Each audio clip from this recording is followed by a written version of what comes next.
बबलू हाथी सुबह सवेरे अकेले वन में टहलने के लिए निकला। वह अपने ही धुन में चला जा रहा था। लगता था उसके दिमाग में कोई उलझन है जिसे वह सुलझाने की कोशिश कर रहा था।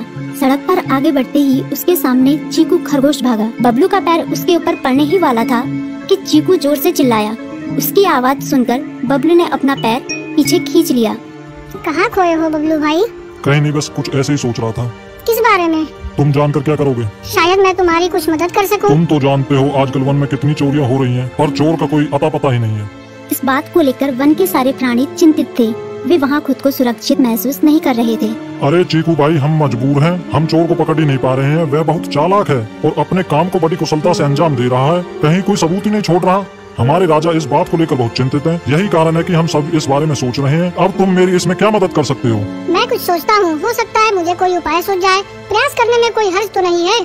तुम ठीक कहते हो चीकू, लेकिन वन के गुप्तचर भी अभी तक इसका कोई हल नहीं निकाल सके। इतना कहकर वे चुप हो गए। बबलू की बातों ने चीकू को सोचने के लिए मजबूर कर दिया। चीकू को उदास देखकर बबलू बोला, तुम अपना मन छोटा मत करो। मुझे अच्छा लगा कि तुमने मेरी परेशानी को समझा। कभी मैं भी इस वन के लिए गुप्तचर का काम करता था। एक बार मेरी टांग टूट जाने से मेरे अंदर फुर्ती नहीं रही। तब से मैंने यह काम छोड़ दिया। चीकू, तुम चाहो तो यह काम दोबारा कर सकते हो। वन के प्राणी ज्यादातर दिन में भोजन की तलाश करते हैं, वे रात को आराम करते हैं। तुम दिन रात दोनों में ही भोजन की तलाश में निकल सकते हो सकता है रात को तुम्हें कुछ ऐसी बातों का पता चल जाए जो हमारे काम की हो। हाँ बबलू, तुम ठीक कहते हो। मैं आज रात को वन में घूमकर इस बात का पता करने की कोशिश करता हूँ। थोड़ी देर बातें करके चीकू अपने बिल की ओर बढ़ गया और बबलू अपने रास्ते चला गया। चीकू के दिमाग में अभी तक बबलू की कई बातें घूम रही थी। उसे समझ नहीं आ रहा था वह बबलू की मदद कैसे करे।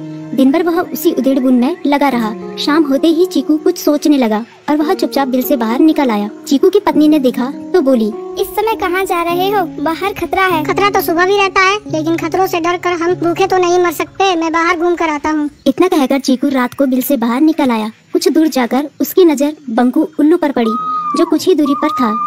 वह पेड़ की डाल पर बैठा अपनी गर्दन चारों तरफ घुमा रहा था। वह तेजी से पेड़ की एक डाल से दूसरी डाल पर उड़ रहा था। बंकू की नजर उस पर नहीं पड़ी थी। कुछ सोचकर चीकू पेड़ के पीछे से बाहर निकलकर थोड़ी खुली जगह पर आ गया और वहाँ से बंकू उल्लू को देखने लगा। बंकू ने चीकू को अंधेरे में भी देख लिया, पर उसने उसमें कोई उत्सुकता नहीं दिखाई और अपनी गर्दन चारों ओर घुमाता रहा। चीकू बड़ी देर तक बंकू की हरकतों पर नजर रखे रहा। वह थोड़ी देर तक खुले मैदान में खड़ा रहा, पर बंकू ने उसे देखकर भी अनदेखा कर दिया। उसने महसूस किया कि बंकू के आसपास चमकू चमगादड़ भी मंडरा रहा था। कुछ देर वन में घूमने के बाद चीकू अपने बिल में लौट आया और सुबह होने का इंतजार करने लगा। अगली सुबह बबलू उसी रास्ते में जा रहा था। रास्ते में चीकू उसका इंतजार कर रहा था।